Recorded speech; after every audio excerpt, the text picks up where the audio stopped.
సత్య వాళ్ళ నాన్న, అన్నయ్య ఒక సేటు దగ్గరకొచ్చేసి ఇల్లు తాకట్టు పెడతాము. ఇంకొక 20,00,000 ఇవ్వండి అని చెప్పి అడుగుతారు. అప్పుడు వెంటనే తనుండి మీరు తాకట్టు పెడతారు సరే, నేను ఏం చూసి గ్యారంటీ ఇవ్వాలి? మీరు ఈ అప్పు ఎలా చేస్తారు? ఇంతకు ముందే ఆల్రెడీ 10,00,000 ఉంది. ఇప్పుడు 20,00,000 అడుగుతున్నారు.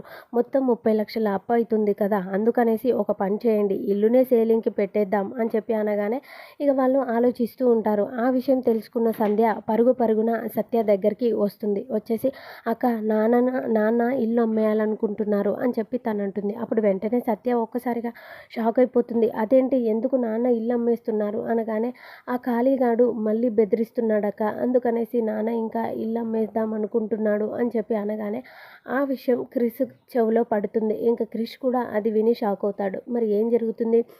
మళ్ళీ తన ఫ్యామిలీకి కష్టం వచ్చిందని చెప్పి క్రిష్ ఏం చేయబోతున్నాడు? ఆ ఖాళీగాడు మాత్రం తెలియకుండా వెనక గోతులు తీస్తూ ఉన్నాడు. మరి ఏం జరుగుతుందో నెక్స్ట్ వీడియో చూద్దాం. ఈ వీడియో నచ్చితే please do subscribe and thank you for watching.